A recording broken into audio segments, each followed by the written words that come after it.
नीतीश कुमार जो कह रहे हैं या बाकी जो लोग कह रहे हैं कि ये फिगर आएगा तो सरकार जी जो ये योजना बनाती है अलग अलग समूह को उठाने के लिए, जैसे मान लीजिए शेड्यूल कास्ट शेड्यूल ट्राइब को उठाने के लिए बना रहे हैं, उसी तरह से अति पिछड़ों के लिए भी कार्यक्रम चल रहा है कई राज्यों में। उसका लाभ जो है कितना मिला उनको, जो योजनाएं उनके लिए बनी, उनको लक्षित करके बनी, उससे उनको फ़ायदा मिला कि नहीं, ऊपर उठे कि नहीं उठे। नमस्कार, आप न्यूज़ फाउंडेशन देख रहे हैं। मैं हूं आपके साथ वंदना।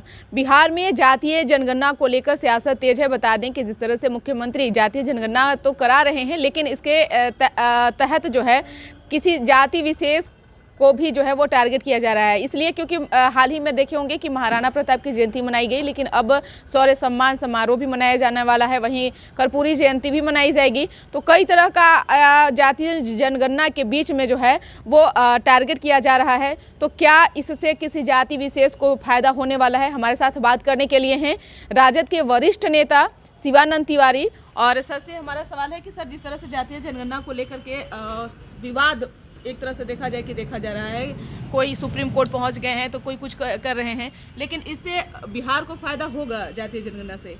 मेरे बिहार का कहीं तो देश के स्तर पर होना है ना भाई, होना तो चाहिए था देश के स्तर पर। 2011 में ही जब मनमोहन सिंह की सरकार थी, उस सरकार ने जो सेंसस कराया जाता है, सेंसस के साथ ये मांग उठी थी कि साहब जातीय जनगणना भी आप करा लीजिए। उस समय सरकार तैयार हो गई है और हुआ कि सोशियो इकोनॉमिक, सामाजिक, आर्थिक सर्वेक्षण भी हम करेंगे।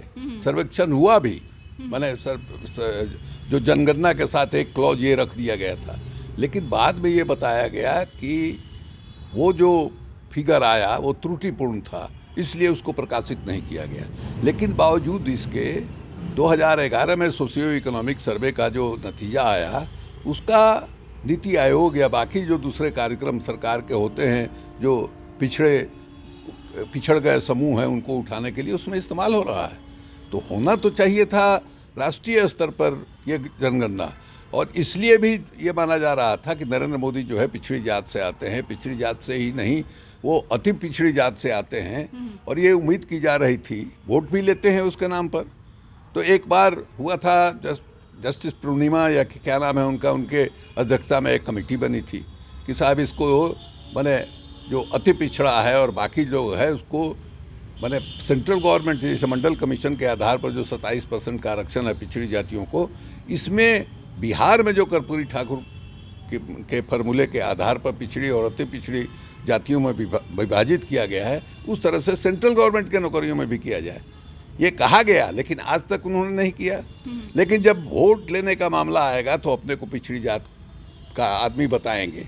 दिक्कत क्या हो रही है, जातीय जनगणना का विरोध जो है ये गलतफहमी में लोग हैं, ये अपर कास्ट के लोगों को इसको लेकर के काफ़ी शंका है, उनके मन में काफ़ी पूर्वाग्रह है।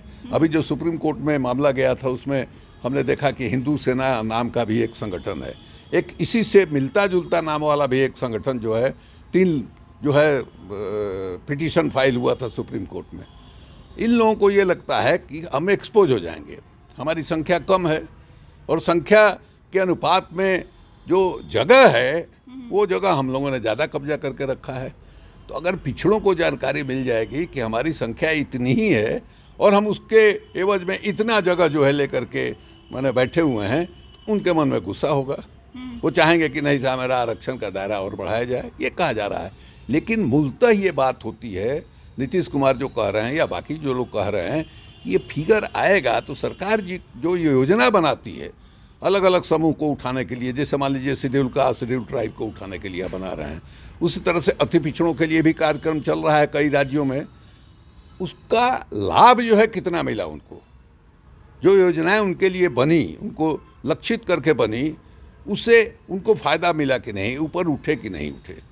जो ऊपर उठ गए के अलावा जो पीछे छूट गए हैं उनके लिए आप अलग से योजना बनाइए। इसलिए विकास के लिए एकदम बिल्कुल ज़रूरी है